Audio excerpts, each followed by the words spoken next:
신약 190쪽 사도행전 2장 41절 47절 말씀, 저 한 절, 우리 성도님들 한 절 같이 읽도록 하겠습니다.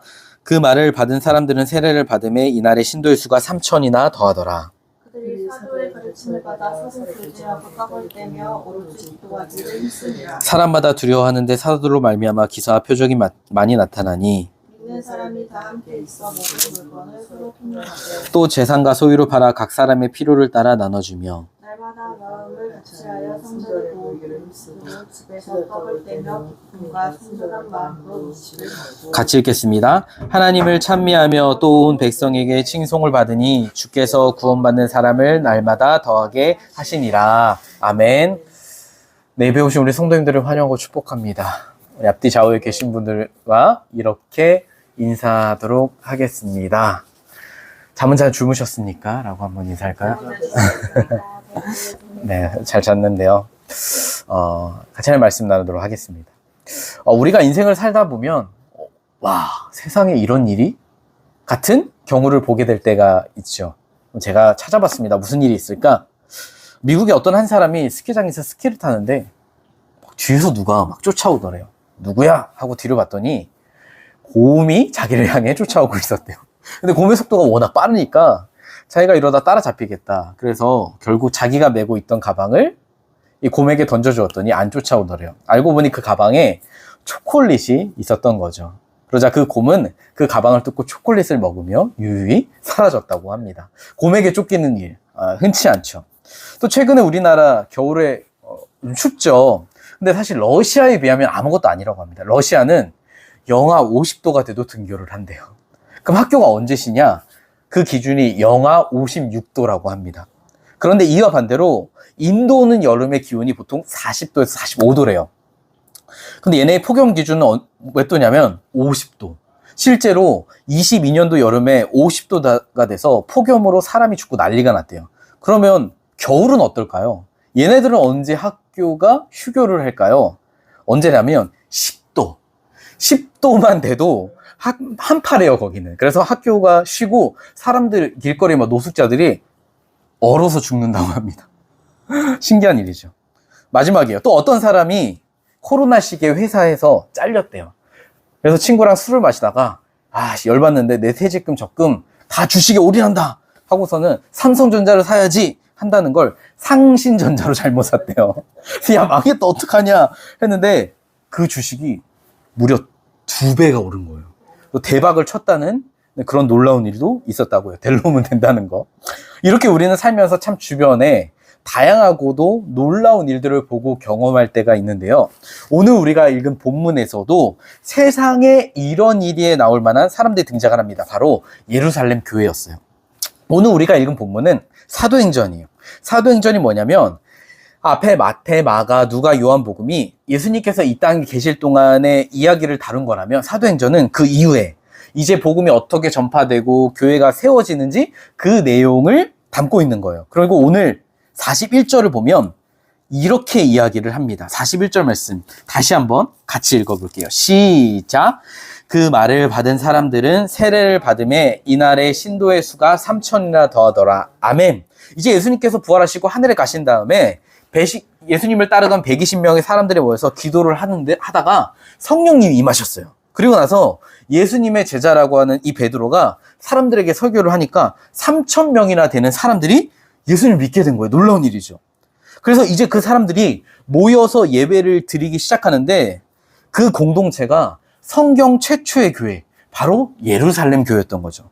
그런데 이 예루살렘 교회에는 한 가지 놀라운 특징이 있었대요. 그게 뭐냐면 이 교회의 모습이 마치 가족과 비슷했다는 거예요. 그러면 어떤 면에서 가족과 비슷했냐? 44절 말씀 같이 한번 읽어보겠습니다. 시작! 믿는 사람이 다 함께 있어 모든 물건을 서로 통용하고, 아멘. 뭐라고 하냐면 다 함께 있었대요. 다시 말해 예수님을 믿고 교회 공동체가 된 성도들이 늘 함께 모여서 시간을 보냈다는 거예요. 여러분, 가족의 특징이 뭐예요? 같이 살아요. 또 같이 밥을 먹어요. 그래서 식구라고 하잖아요. 먹을 식. 시간을 보내죠. 물론 떨어져 사는 가족들도 있지만 그래도 정기적으로 만난다고요. 보통 자녀들도 우리 17개월 된 예담 예찬이도 맨날 저희 보면 안아주세요. 저희 보면 또 할머니 할아버지 안아주세요. 그리고 엄마 아빠가 같이 퐁퐁 타고 놀고 차 붕붕하면 막 좋아해요. 신나요. 근데 이 애들이 초등 고학년만 되고 중딩 시기가 되면 그럴 거예요. 혼자 있고 싶어요. 나가주세요. 제 방에 녹화하고 들어와 주실래요? 저도 이제 32살까지 부모님 집에서 같이 살았어요. 근데 제가 30대여도요, 같이 사니까 통제를 당해요. 어디 나가냐? 누구 만나러 가냐? 밥은 먹었냐? 왜 집에 안 와? 빨리 좀 다녀라. 그래서 일찍 독립을 했을지도 모르겠어요, 예자매님도. 제가 이제 군산에 가게 되면서 독립을 했어요. 혼자 딱 처음 사는데, 와, 처음엔 좋아요. 자유다! 근데 군산 타지에 친구도 없고, 가족도 없고, 혼자 있으니까 외롭더라고요. 제 주변에는 실제로 부모님이 일찍 돌아가신 분들이, 친구들이 있는데, 하는 말이 뭐라고 하냐면, 자기 핸드폰을 보니까, 야, 부모님하고 찍은 영상이 없더래요. 그 흔한. 그래서 내가 우리 부모님과 좀 더 시간을 많이 보낼 걸 후회한다고 하더라고요. 왜요? 여러분, 가족 됨에 있어서는요, 시간을 함께 보내는 거, 같이 있는 거 정말 중요한 거기 때문이에요. 그런데 초대교회도 그랬대요. 교회가 처음 생겼어요. 그러면 주일에 그냥 딱 한 번 와서 예배 드리고 끝 해도 되잖아요. 근데 이들은 어떻게 했냐면 자주 모였대요. 함께 있으려고 노력했대요. 이 말은 모두가 다 이렇게 한 집에 살았다 같이 이 말이 아니라 가능하면 자주 모여서 일상적인 삶을 했다는 거예요. 사랑하는 성도님들, 보통 성경에서 교회를 표현할 때 쓰는 게 뭐냐면 가족이에요. 영적인 가족. 그럼 퀴즈. 교회가 왜 가족일까요? 왜 가족이라고 할까요? 성경은. 우리 자매님은 성이 강씨예요. 왜 강씨예요? 본인이 선택한 거 아니죠. 아버지가 강씨니까 엄마 아빠 사이에서 태어났으니까 다른 말로 피를 물려받은 거예요. 우리가 보통 가족의 기본 본질하면 뭐냐면 피예요, 피. 그럼 교회의 본질은 뭘까요? 교회는 뭐로 생겨난 걸까요? 그쵸. 바로 예수님의 피. 십자가에서 흘리신 피로 구원받은 게 교회잖아요. 그 피가 우리 위에 발라져서 우리 안에 예수님이 계시기에 예수님의 피가 우리 안에 흐르는 거예요. 그래서 하나님이 우리를 뭐라고 하시냐면 자녀라고 하세요. 넌 내 아들이야, 내 딸이야. 그래서 그런 아들, 딸들이 모인 교회가, 그런 공동체가 교회고, 그렇기 때문에 교회는 뭐다? 가족이라는 거. 영적인 가족. 우리 옆 사람과 한번 이렇게 인사해 볼게요. 아이고, 가족인지 이제 알았습니다. 한번 인사해 볼게요. 이제 알았습니다. 그러면 이 당시 영적 가족인 교회는 모여서 뭐를 했을까요? 46절 말씀입니다. 같이 한번 읽어볼게요. 시작. 날마다 마음을 같이하여 성전에 모이기를 힘쓰고 집에서 떡을 떼며 기쁨과 순전한 마음으로 음식을 먹고, 아멘. 뭐를 했냐면 기쁨과 순전한 마음. 무슨 말이냐면 누가 모여 강요한 게 아니라 자기들이 같이 있는 게 좋아서 모이면 같이 교제하며 음식을 먹고 기뻐했다는 거예요. 사랑하는 성도님들, 보통 사람은요, 평소 대화를 보면요, 그 사람이 진짜 누구인지가 드러나게 돼요. 제가 아는 한 친구는 대학생 시절 어느 날 저에게 그러더라고요. 야, 나는 교회에 소모임, 그룹 모임 하는데 가기가 싫어. 그래서 왜 했더니, 그 그룹 모임을 하는데 가면 항상 무슨 얘기하냐? 맨날 연예인 이야기, 학교 이야기, 돈 이야기, 취미 이야기, 세상 이야기를 하는데, 그래서 보면, 야, 이게 교회 모임인지 동아리 모임인지 헷갈린다라는 거예요. 그런데 자기가 그 그룹 원 중에 한 여학생을 좋아하는데 어느 날은 마음을 접었대요. 그래서 왜 했더니 그 여자애는 입만 열면 예수님 이야기를 한다는 거예요. 그래서 자기가 상상을 했더니 나중에 그 여자랑 데이트를 하면 손잡아도 예수님, 포옹해도 예수님, 뽀뽀해도 잠깐만 예수님, 이럴 것 같다고, 싫다고 그러는 거예요. 근데 마지막 그 친구가 하는 말이 뭐라고 하냐면, 야, 근데 있잖아, 그래도 그 모임 중에서 진짜 그리스도인은 그 여자애인 것 같아 라고 말을 하더라고요. 사랑하는 성도님들, 사실 우리 믿음의 선배들을 보잖아요. 그러면 늘 입만 열면요, 예수님 이야기를 했대요. 왜인 줄 아세요? 자기 삶에 예수님의 은혜가 너무 가득하니까, 예수님이 함께 하시니까 모이면 자기가 이번 주에 경험했던 예수님의 은혜, 깨달은 말씀, 기도 응답, 감사한 일을 막 고백하는 거예요. 그러니까 교회에 온통 예수님 이야기로 막 가득해요. 물론 서로의 이야기를 듣다 보면 힘든 일도 있고 슬픈 일도 있고, 그러면 듣고 함께 울어주고 안타까워해주고 기도해주고, 누가 좋은 일, 경사 있다고 하면 함께 기뻐하고, 그래서 함께 웃고 함께 우는 공동체, 그 공동체가 예루살렘 교회였다라는 거예요. 그런데 만약 생각해보면 우리가 교회 이름으로 모였어요. 사람들이 막 교회에서 교회 이름 모여, 예수님을 믿는다고 해. 근데 모이는데 우리 안에 예수님의 이야기는 없고 세상의 이야기, 돈 이야기, 연예인 이야기, 뭐 축구 이야기, 누구 뒷담화 이야기, 정치 이야기, 막 그런 이야기들로 막 가득하다? 그러면요, 미안한 얘기지만 성경에서 그 사람들은 뭐라고 하냐면 그 공동체는 가짜일 확률이 굉장히 높다라고 해요. 왠 줄 아세요? 사람은요, 자기 마음에 가장 소중히 여기는 가치를 입으로 말하게끔 돼 있거든요. 저는요, 늘 청소년 사역을 하면요, 매해 목표가 있었어요. 그게 뭐냐면 학생들하고 한 번씩은 꼭 밥을 먹자. 근데 인천에서는 학생 수가 중등부 130명이고 군산에는 350명 되니까 쉽지 않아요. 그래서 제가 생각한 방법이 군산에 가서 반별로 집에 애들을 초대해요. 2달 동안. 100명이 왔다 갔어요. 집에 2달 동안. 인천에서는요, 방학 때 주로 애들을 방학 때 50명 만나요. 만나면 뭐하냐, 맨날 떡볶이 빙수 먹으니까 제가 위염 걸리고 장염 걸리고 막 살이 찌고 3, 4kg씩 찌고. 처음에는 주변에 심지어 목사님들도요, 야, 굳이 뭐 중학생 애들 만나냐, 안 해도 된다, 그럴 필요 없다. 심지어 저는 인천에서 사역할 때요, 전임 사역자가 아니었어요. 풀타임 사역자가 아니었어요. 그럴 필요가 없던 거예요. 그럼 왜 제가 그럼에도 불구하고 그렇게 했느냐? 우리 아이들에게 한 가지 알려주고 싶은 게 있었어요. 그게 뭐냐면 아무리 학생이 100명이 되고 300명이 넘어도 애들이 와도 아무도 자기에게 말을 걸지 않아요. 관심이 없어요. 그래서 교회 가도 외롭다 느낄 수 있겠지만 그 교회에 그렇게 자기를 생각해주고 고민이 있으면 들어주고 기도해주는 사람 한 명이 있다.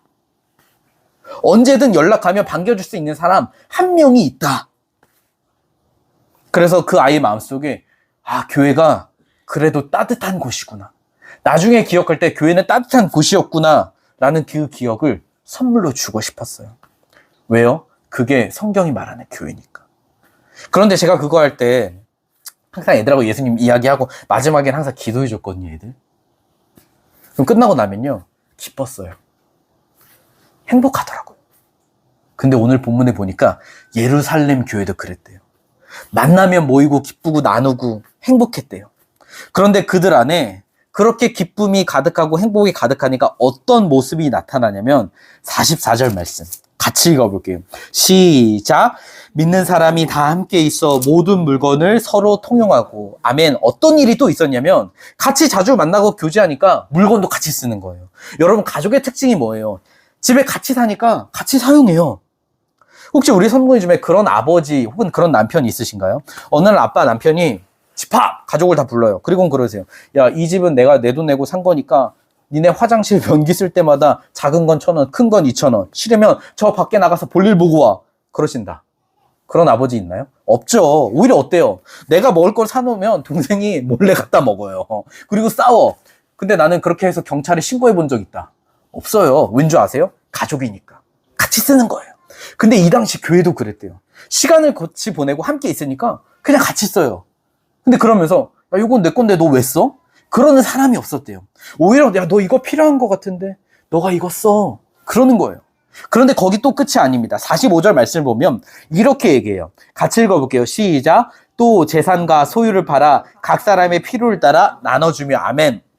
뭐라고 하냐면 자기 물건을 내놓고 같이 쓰자 이거에 끝나지 않고 자기 재산을 팔아서, 개인적 재산을 팔아서 필요한 사람에게 주었다는 거예요. 교회에 어려운 사람이 있으면 내주었다는 거예요. 혹시 우리 형제는 만약 제가 아파요. 보니까 콩팥이 아파서 이식을 해야 된대. 근데 콩팥이 사람이 2개잖아요. 근데 형제 거랑 저랑 맞아요. 저를 위해 콩팥을 하나 줄 수 있나요? 지금 대답을 안 하는데요. 우리 관계는 여기서 끝이에요. 사랑하는 성도님들, 콩팥이요 2개 있어도요 1개 나눠주는 거 쉽지 않아요. 남의 콩팥을 빼어서 1개를 더 붙이면 붙였지 내 거 주지 않아요. 근데 그게 비단 콩팥뿐만 아니라 돈에서도 그래요. 돈도. 요즘에 길 가다 보면 어려운 사람들, 아픈 아이들 달 얼마씩 조금 후원해 주세요 이런 거 많아요. 그러니까 저도 사실 노인 무료 급식, 뭐 선교단체 후원을 하는데 보통 후원하면 많이도 안 해요. 월 10,000원 아니면 20,000원 해요. 근데 다 지나가요. 왜요? 야, 나도 살기 힘든데 무슨 후원이야. 쉽지 않아요. 한참 코로나 시기에 교회가 어려웠어요. 근데 더 어려운 교회는 뭐냐면 작은 교회, 개척교회들은 더 그랬겠죠. 그런데 제 주변에도 작은 교회 하시고 개척교회 하시는 분들이 있었어요. 지인들. 그래서 제가 돈은 없지만 후원을 조금씩 했어요. 뭐 조금 한 10만 원씩. 나도 하나님께 받은 사랑이 많으니까 흘려보내자. 근데 답이 와요. 목사님 고마워요. 날 기억해줘서. 목사님이 보내준 하나님의 사랑 제가 잘 간직하고 흘려보낼게요. 근데 그거 아세요? 제가 요즘 그렇게 받아요. 어느 날은 한번 새벽에 어떤 분이 50만 원을 보내신 거예요. 통장에. 보낸 사람 이름이 기도할게요예요. 제가 은행 가서 추적해서 알아냈어요. 원래 안 가르쳐 준대요. 졸랐어요. 알고 보니까 제가 어릴 때 다녔던 모교회, 동암교회 청년 시절 함께하던 동역자가 보낸 거예요. 근데 그분이 그러세요. 어느 날 인스타를 봤는데 제가 개척을 한대요. 그리고서 새벽에 기도를 하는데 하나님이 자꾸 마음에 너 후원해라. 50만 원 후원해라. 근데 지금 자기가 그 새벽에 바로 순종을 안 하면 아침 돼서 정신을 차리면 안 보낼 것 같더래요.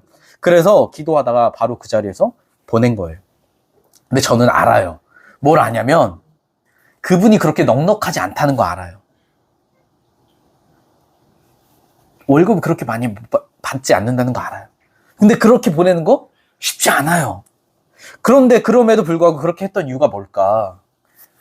그분도 주님의 사랑을 받았으니까 흘려보내는 거예요. 제가 지금은 비록 그 교회 소속은 아니지만 우리는 여전히 영적인 가족이니까. 사랑하는 성도님들, 예수님을 믿는 교회가 세상과 가장 큰 차이는요, 다른 게 아니에요. 뭐냐면 내어주는 거예요. 세상은 더 좋은 걸 가지려고 해요. 하나라도 더 모아서 내가 잘 먹고 잘 사는 게 인생의 목표니까 다른 사람 사기치고 할 수 있으면 가능하면 뺏는다고요. 근데 하나님 나라 법칙은 그러지 않대요. 세상과 정반대로요. 바로 내어주는 거. 그래서 그걸 어떻게 했냐면 예수님이 먼저 보여주셨어요. 왕이신 그분이 우리를 살리려고 자신의 생명을 버리셨어요. 우리를 부요하게 하시려고 가난해지셨다고요. 우리를 풍성하게 하시려고 자기의 모든 걸 다 주셨어요. 그래서 그렇게 사랑을 받은 우리, 이 교회의 목표도 그렇게 예수님을 닮아가는 거래요. 그게 뭐냐? 바로 내어주는 거.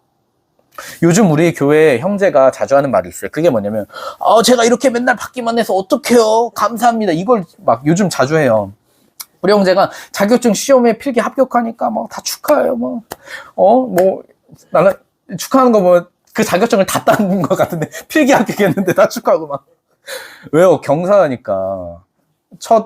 정말 열심히 노력해서 시험 본 거잖아요. 우리가 왜 할까요? 영적 가족이니까. 그래서 짜장면도 막 쏘시고. 제가 그래요. 뭐라 했냐면 항상, 야, 원래 교회는 그런 데야. 있으면 나눠주고, 없으면 받고. 교회는 예수님께 사랑받았고, 은혜가 받았으니까, 너도 나중에 예수님처럼 다른 사람에 그렇게 흘려보내면 돼. 오늘 본문의 예루살렘 교회가 그랬어요. 자기 거 나눠줘요.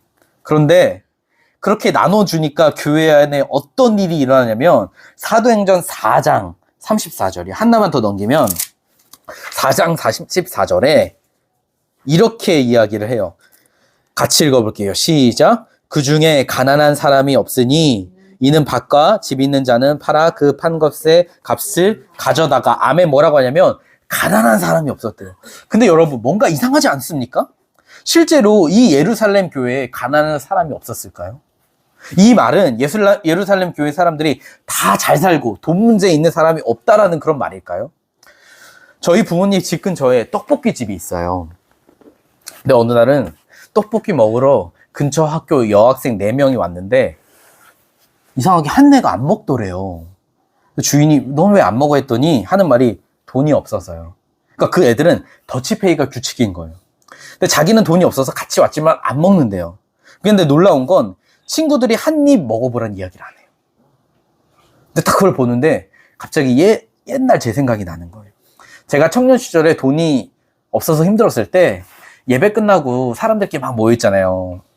그럼 뭐 차 마시러 가기도 하고 치킨 먹으러 가기도 하고 그러면 저는 돈이 없잖아요. 그러니까 제가 나는 그냥 몰래 조용히 집에 가야겠다. 슬쩍 모르게 빠져야겠다. 그랬단 말이에요. 그러면 딱 집에 가려고 하면 그 당시 교회 형제 자매들이 제 손을 딱 잡고 야 가지마. 내가 내줄게. 사줄게. 하고 밥도 사주고 커피도 사주고 그랬단 말이에요. 근데 알고 봤더니 그렇게 저를 사줬던 그 지인들도 형편이 어려웠어요. 그러니까 자기들도 돈이 없으니까 학교 다니고 하면서 알바 해가지고 그 번 푼돈 쪼개서 저를 사줬던 거예요.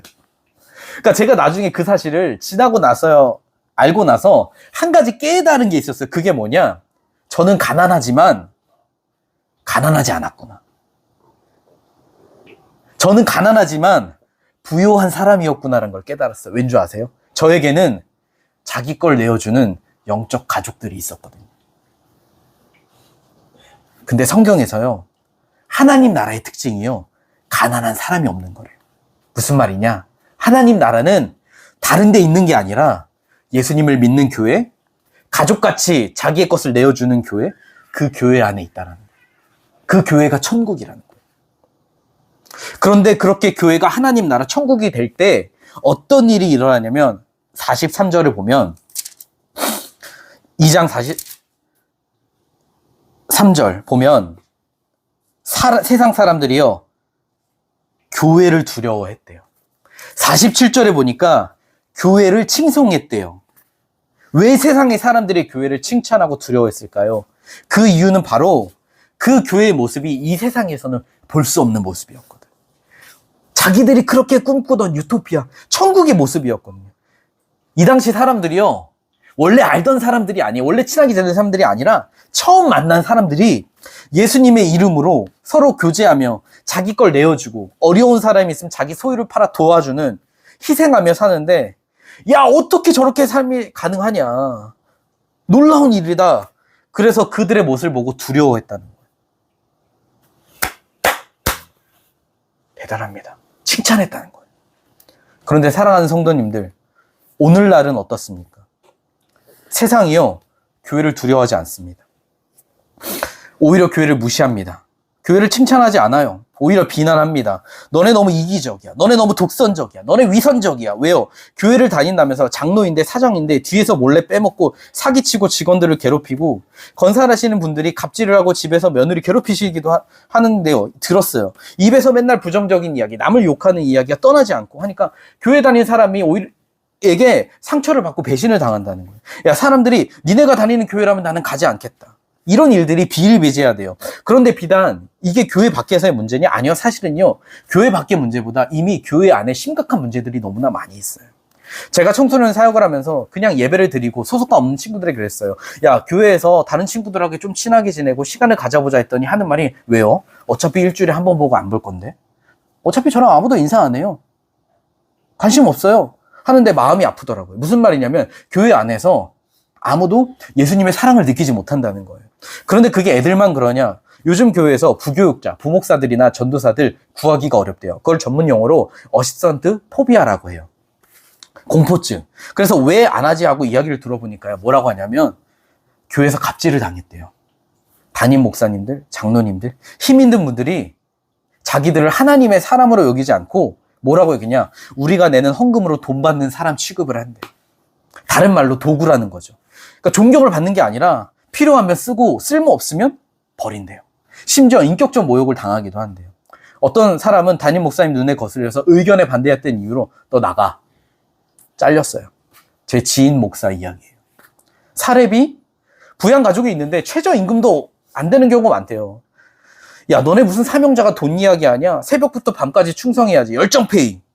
아니, 먹고는 살게 해줘야죠. 너네는 사역에 집중해라. 너네 생활은 교회에서 책임져 줄게. 그래서 월급이라고 안 하고 사례라고 해요. 근데 그렇게 안 해요. 왜요? 부교육자들은 언젠가 교회를 떠나니까, 몇 년 있다가. 담임 목사님은 계속 있고 부교육자는 떠나니까 그렇게 할 필요가 없다고 얘기를 합니다. 저는 묻고 싶어요. 그럼 나중에 우리가 천국에서 가면 다 볼 텐데 그 부목사님들 안 볼 거냐고요. 우리 다 죽어가서 천국 가면 만날 텐데 천국에서도 그렇게 할 거냐고요. 천국에서 야, 우리 교회 모여라. 함께 걷는 교회만 모여라. 너는 우리 교회 아니니까 절로 가라. 우리는 우리 교회끼리만 논다. 천국에서 그럴 거냐고요. 그런데 이것만 있을까요? 아니에요. 저는 부교육자로 8년간 사역하면서 제 마음에 늘 가지는 부담이 있었어요. 그게 뭐냐면 숫자예요, 숫자. 다른 말로 오늘 예배 몇 명 참석했냐? 왠 줄 아세요? 그게 매주 보고가 돼요. 그럼요, 그걸 가지고 평가를 매겨줘요. 오늘날 교회에요, 좋은 목사님의 기준이 뭔지 아세요? 주님 얼마나 사랑합니까? 복음을 잘 아십니까? 성도를 사랑합니까? 보다 성도 수를 얼마나 증가시켰냐. 그래서 성도 수가 많으면 우리 목사님은 최고예요. 능력 있어. 근데 못하면 무능력한 목사로 여겨집니다. 근데 여러분, 이건 사실 비밀인데요. 우리끼리만 비밀인데, 오늘날 교회에서요, 담임 목사님을 청빙할 때 가장 1순위가 뭔지 알아요? 큰 교회 출신. 왜요? 있어 보이잖아요. 저 사람이면 우리 교회도 그렇게 큰 교회로 만들어주지 않을까? 라는 기대감 숨겨져 있어요. 그래서요, 놀라운 건 목사님들도요, 다 큰 교회만 가려고 해요. 왠지 아세요? 그래야 담임 목사 되기 쉽거든요. 오늘날 교회 자부심이요, 예수님이라고 해요. 예수님의 은혜 십자가죠. 아니요. 사실 우리가 몇 명 모이냐, 건물은 얼마나 크기가 좋냐, 숫자가 얼마나 느냐. 그래서요, 막 모이면 여기는 뭐 몇 명 예배 드려요? 그럼 묻잖아요. 사실 대부분 다 뻥튀기예요. 오지 않는 사람 이름만 인상. 왜요? 보여주려고. 그러니까 우리 이 정도인데 옆 교회는 작고 저기 함께 걷는 교회는 뭐 성도 수도 많이 없고 뭐 건물도 초라해. 그러면요, 말은 안 하지만 속으로 별 볼 일 없다고 생각해요. 저기 목사는 불쌍해서 어쩌냐. 이 이야기는 제가 실제 듣고 경험한 이야기예요. 근데 제가 사역하면서 학생 수도 증가하는 경험도 했거든요. 그거 위해 정말 노력도 많이 했거든요. 근데 어느 날은 제가 그런 생각이 들더라고요. 제가 나중에 하나님 앞에 딱 가게 돼서, 하나님, 제가 사역하면서 성도 수도 늘리고 부흥도 했고 제가 진짜 충성하고 노력 많이 했어요 하면 하나님께서 뭐라고 하실까? 유서가, 야, 언제 내가 너보고 교회 수, 사람 수 늘리려고 했냐? 그런 내용이 성경에 있냐? 나는 내가 너한테 맡긴 한 영혼, 그 영혼이 예수님 알게 하고 예수님 은혜와 생명을 누리게 하고 그 영혼이 하나님 사랑하면서 하나님 동행하라고 잘 이끌라고 했지. 무슨 교회가 보험회사냐? 다단계냐? 장사꾼이냐? 지금 네 양들은 온 영혼이 상처로 아프고 병들어가고 교회에 있긴 하지만 나를 몰라서 죽어가고 있는데 너 뭐하다 왔냐? 너 그거 나 위해 한 거냐? 너 위해서 한 거 아니야? 그러시지 않을까? 그래서 어떤 분이 그러더라고요. 장난으로요, 천국 가면요 테이블이 있대요. 그러니까 뭐냐면 여기는 초대형 교회 몇만 명 목회한 목사님 테이블, 여기는 중소교회 테이블, 여기는 개척교회 테이블. 근데 예수님이 초대형 교회 테이블에 딱 앉으시니까 대형교회 목사들이 그러는 거예요. 예수님 몇 명 목회하셨어요? 몇 명 목회하셨어요? 하니까 예수님이 머리를 긁적이시며 나 12명밖에 못했는데. 그러니까 목사들이 그럼 저기 저쪽 개척교회 테이블로 가세요. 여기는 아니에요. 근데요, 제 말을 오해하시면 안 돼요. 제 말은 수가 느는 거, 사람 수가 중요하지 않다? 이 말 아니에요. 교회 필요하고 중요해요. 그런데 문제는 하나님이 가장 원하시는 교회의 중요한 목적과 본질이 그게 아니라는 거예요. 사람은요, 하나님 보내셔야 와요. 그러면 오늘날 왜 교회는 그 보이는 숫자, 보여지는 걸 중요하게 여기느냐? 교회가 교회의 본질을 잃었거든요. 세상의 가치관이 교회에 들어왔어요. 교회는 십자가의 복음 위에 서야 하는데 그게 자부심이 되어야 하는데 그러지 않으니까, 생명이 없어지니까 숫자나 눈에 보이는 거나 다른 화려한 걸로 교회를 채우려고 하는 거예요. 근데 만약 그게 숫자가 중요하잖아요. 그럼 이미 하나님의 교회, 신천지 이런 이단들은요 너무나 정말 좋은 교회예요. 근데 하나님의 관점에서 그게 가장 중요한 게 아니라는 거예요. 오늘 본문의 예루살렘 교회 생명을 잃지 않았대요. 오히려 생명을 누려요. 그 이유를 사도행전 4장 33절은 이렇게 얘기합니다. 같이 읽어볼게요. 4장 33절. 시작. 사도들이 큰 권능으로 주 예수의 부활을 증언하니 무리가 큰 은혜를 받아. 아멘. 뭐라고 하냐면 이들이 항상 말씀과 같이 있었다는 거예요. 여기서 말씀의 은혜가 뭘까요? 증언이 뭘까요? 복음이죠. 복음에 대해 배우고 들은 거예요. 제가 전에 이야기했다시피 요즘 저는 아내랑 종환 형제랑 복음의 기초 책을 배우고 있어요. 이게 큰 단원으로 10과까지 돼 있는데 제 아내랑 지금 9과까지 했어요. 거의 끝났어요. 여기까지 오는데 하다가 멈췄다가 임신해서 쌍둥이 났다가 처음으로 다시 가서 복습하다가 여기까지 오는데 2년이 걸렸어요. 2년. 우리 형제도 워낙 바쁘니까 야, 이거 끝까지 할 수 있을까? 우리 고민하죠. 그럼에도 이걸 하는 이유가 뭘까요? 간단해요. 생명은요, 복음에 있거든요. 근데 교회에 십자가 복음이 없으면 교회는 죽어요. 오늘날 사람들은 말합니다. 야, 교회 하려면 돈이 있어야지. 좋은 건물이 있어야지. 아니면 든든한 목사 백이 있거나, 아니면 뭐 사람이 엄청 많거나. 맞아요. 있어야 해요. 그런데요, 그게 다 있어도요, 교회에요, 복음이 없고 생명이 없으면 그 교회는 죽은 교회래요. 그래서 우리는 예수님의 십자가, 부활, 하나님 나라, 제자에 대해서 배우는 거예요. 그런데 저는요, 방금 우리가 읽었던 이 구절을 보면서 한 가지 이상한 걸 느꼈어요. 그게 뭔지 아세요? 그게 뭐냐면, 그러니까 오늘날 교회는 사실 믿는 사람도 있고, 믿으려고 하는 사람도 있고, 아예 안 믿는 사람도 있고, 섞여 있잖아요. 근데 이 당시 교회는요, 교회 성도를 다 예수님을 믿어요. 확실히 믿어요. 그러면 배울 필요 없는 거 아니에요? 들을 필요 없는 거 아니에요? 근데 이들이 항상 복음을 배웠대요. 항상 들었대요. 복음을 항상 알기 원했대요. 왜요? 복음은요, 이론적인 지식이 아니니까. 복음은요, 십자가에 죽으시고 부활하신 예수님, 그분이 복음이니까. 그래서 이들은 그 예수님을 만나기 위해, 예수님과 교제하기 위해, 삶에서 예수님을 경험하기 위해, 어제보다 오늘 더 예수님을 알기 위해 늘 말씀을 듣고 배웠던 거예요. 저는 오늘이 우리 아내와 결혼한 지 1017년, 아니 1017일이 되었어요. 그렇게 느낀 거 아니에요? 저는 지식적으로 아내에 대해 많이 알아요. 이번 주가 토요일이 생일이에요. 키도 알아요. 160. 사실 헷갈려서 어제 물어봤어요. 몸무게 알아요. 이건 비밀이에요. 그런데 여전히 저는 제 아내를 인격적으로 더 알기 위해서 매일 노력해요. 왠 줄 아세요? 서로를 향한 신뢰는요, 인격적으로 서로를 깊이 알 때 나오거든요. 서로를 향한 온전한 사랑은요, 서로를 깊이 알 때 할 수 있거든요. 근데 여러분, 우리와 예수님도 그렇대요.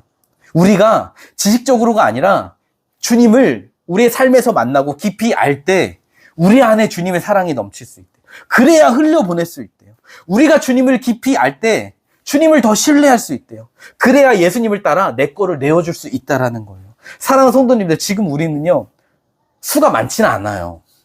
근데 나중에 사람들이 오고 하면 수도 늘고, 그럼 우리 교회 좀 뭔가 잘 되고 있는 것 같다. 그렇게 볼 수 있잖아요. 근데 저는요, 여러분들에게 마지막으로 꼭 이야기하고 싶은 게 있어요. 그게 뭐냐면, 교회가 정말 제대로 잘 가고 있는지, 교회가 건강한지 보려면요, 교회에 몇 명 모이냐, 얼마나 많이냐, 그거 보지 마세요. 아까 말했잖아요. 이단 이야기 했잖아요.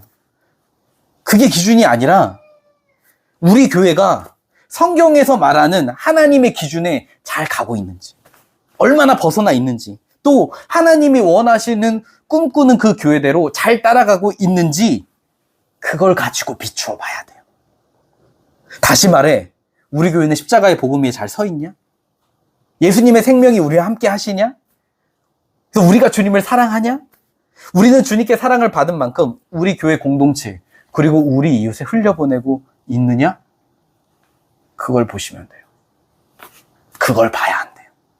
사랑하는 성도님들, 저는 우리 함께 걷는 교회가 그렇게 주님의 생명으로 넘치는 교회가 되기를 소망해요. 말로만 서로 사랑해요, 이게 아니라 진짜 우리의 것을 내어주고 예수님의 사랑을 우리 삶에서 실제로 흘려보내는 그런 가족이 되기를 기도해요. 슬픈 일이 있으면 같이 울어주고 기도해 줄 수 있는 교회, 기쁜 일이 있으면 같이 웃을 수 있는 교회. 그래서 우리 교회가 그렇게 주님이 꿈꾸셨던 교회로 성경의 말씀대로 회복되는 그런 교회 되길 예수님의 이름으로 간절히 축복합니다.